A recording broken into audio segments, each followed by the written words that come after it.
Today, we're going to take an in-depth look at how long breakup grief typically lasts. Now, a simple Google search and a look at some of their featured snippets will tell you that you can expect to be hurting over a breakup from anywhere between 3.5 months to a year, depending on the severity of the breakup. However, I think that original 3.5 month estimate is way too low. And the reality is that for most individuals, breakup grief will last anywhere between 6 to 12 months. So today, we're going to look at the following things. We're going to look at what's the normal amount of time it takes for someone to move on.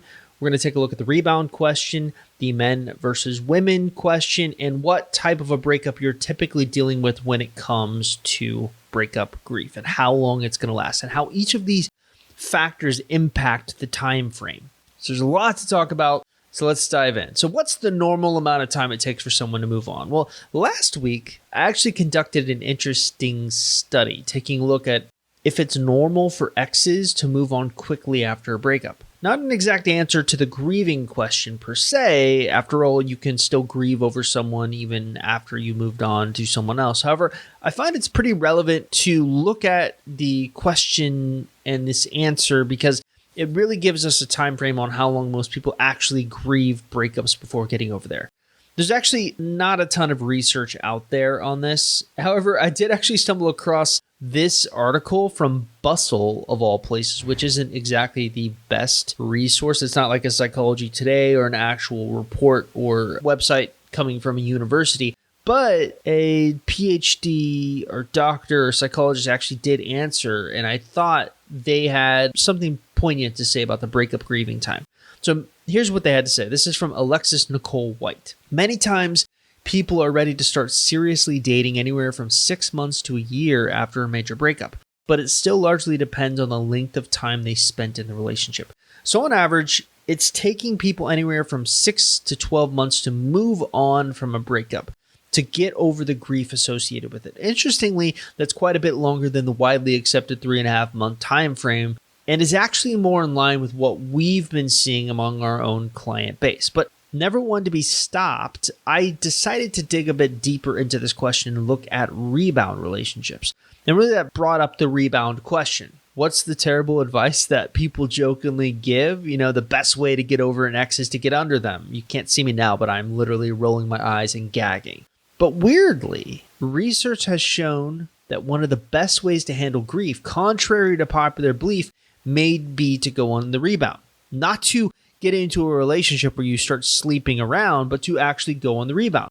So according to this article from Psychology Today, people who enter rebound relationships and are single for a shorter period of time report greater well-being, and their new in-a-relationship status predicts fewer residual feelings of attachment to their prior partner. They can do better, not worse, than people who bide their time waiting to feel ready. And this got me thinking, if a coping strategy that most people are employing for dealing with grief is going on the rebound, when would that actually occur? How long does it actually take? So I decided to put this question to the folks in my private Facebook support group. I basically said, all right, here's the question. In your previous relationships, on average, how long would you say it took for you to move on to someone new? 62% of them stated that the quickest they ever been on a rebound is in the 6 to 12 month time frame. So that's more data that supports my assertion that breakup grief lasts longer than a lot of people expect. But what about gender differences? And that really brings us to the men versus women question. Now, not to plug myself or my brand too much here, but I've been lucky enough to have been featured a lot of interesting places, namely Fox News, Vice, Elite Daily, you name it. Now, what always strikes me as funny is when I get interviewed, people always ask the same set of questions because they're not within sort of the relationship space and they don't really take all of this really seriously. So oftentimes you get sort of the generic questions, which is, well, why would you ever want to get an ex back? Or does your program really work? Or is there a difference between how men process breakups versus how women do it? And the quick answer to those questions are, number one, why would you ever want to get an ex back? Well, because sometimes there's unfinished business and an ex just became avoidant for a fear of commitment, not because there was anything wrong with the relationship per se. Number two is, does the program really work? Well, yes, it can work, but I'm not fool enough to guarantee anything. What I can guarantee is that if you follow the program that I teach on this YouTube channel and on my website, you will be in a better place emotionally, which in turn can make you more attractive to your ex. And number 3 is the answer to this last question is yes. Is there a difference between how men and women process breakups? There is. And it's really that last question that needs a more in-depth explanation. So in 2015, Binghamton University conducted a study that found women tend to be more negatively affected by breakups, reporting higher levels of both physical and emotional pain. Women average 6.84 in terms of emotional anguish versus 6.58 in men. In terms of physical pain, women averaged 4.21 versus men's 3.75. While breakups hit women the hardest emotionally and physically, women tend to recover more fully and come out emotionally stronger.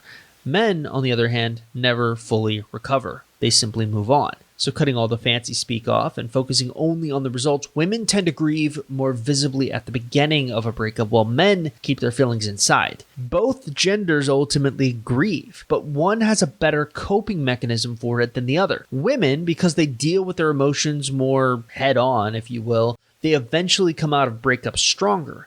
Men, on the other hand, are avoidant by nature and prefer the rebound approach. So the way women and men grieve is different, but women, they have it right. After all, research is showing that they tend to be more emotionally stronger after the grieving is done. And there is really one other data point I'd like to look at here, and I'll have to pull from my personal experience when running my business to really explain it. And really that's what type of breakup you're dealing with and how it affects grief. Now, if you're new to our YouTube channel, I highly recommend that you check out our success story tab. Basically, it's a tab on our website that lists out our success story interviews. People I've interviewed sat down with 40 minutes to an hour talking through their situation, what they did that worked, what they did that didn't work. And one noticeable exception you'll see is the lack of interviews involving cheating. We've had success stories there. Don't get me wrong, it's just rare. Let me just put it that way. In my opinion, any situation that includes cheating is among the hardest to see success in. And it's really due to that breach of trust. It's such a hard thing for people to get over. They can't really let it go. And often that they carry over that grieving into their next relationship. It becomes a trauma wound for them. And this led me to wonder something. Does the type of breakup you have directly correlate to how long grieving will occur? And I think the answer is yes. Luckily, I have a ton of experience in helping the dumpee handle all kinds of breakups. In fact, last month I conducted this really interesting study where I ranked types of breakups based on recovery time. You can go to my website and check that out if you want. But in other words, I was really looking at how long it took my success stories to get their exes back and ranking them on situational based things. And the results were interesting. So the following list are the situations where grieving is going to typically last longer for a dumpee. So any situation where cheating is involved, pregnancy, long distance, having your ex move on to someone else abruptly. So having your ex go on the rebound. Interesting thing there. I'll talk about that in a minute. And you being ghost. Now, here's why I think these situations tend to have a longer grieving time. So let's first look at cheating. Well, I think cheating has a longer grieving time because of that breach of trust is so trauma-filled that it's hard for you to get over. Pregnancy, because I think the sense of loss of losing someone right before you're about to have a baby is very, very potent. Long distance. I think the distance causes many of our clients to go crazy, obsessing about what their ex is up to, which simply feeds into their grief. They can't get their ex off their mind. Having an ex move on to someone else. Now, while for a dumper, this can be a way to process grief and an effective way of processing grief, for a dumpee, it can feel like a betrayal, like they meant nothing to the dumper, so the grief increases. And then finally, being ghosted. This was the one that really shocked me. So I had assumed that grief would be easier to process here simply because you have no way of contacting your ex and kind of engaging in that addiction, but that wasn't the case. I think the explanation I have for it, or the hypothesis I have for it at this time, is because I think there's a lack of an explanation or some sort of closure around why the breakup just ended up happening.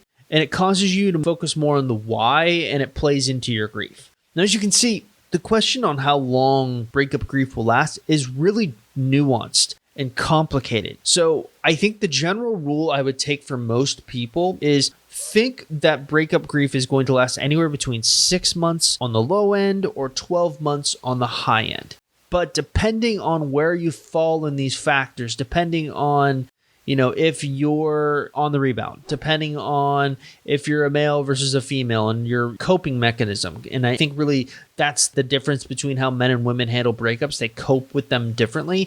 Depending on your type of situation, that's going to tell you where you're going to fall within that 6 to 12 month range. So if you're kind of in a situation where you were cheated on, where you technically aren't going on the rebound, where you are a male specifically, I think you are going to be struggling with the breakup for a lot longer. So you're going to be a little bit more on the higher end of the 6 to 12 month range. But on the other hand, if you have someone who is going on the rebound, someone who's a female, someone who is in a breakup situation that is more generalized, I think 6 months is an accurate assessment of how long that will take. Now, by no means is anything I'm saying here set in stone, but I think the good general rule to live by is that it's always going to take longer than you expect to get over an ex.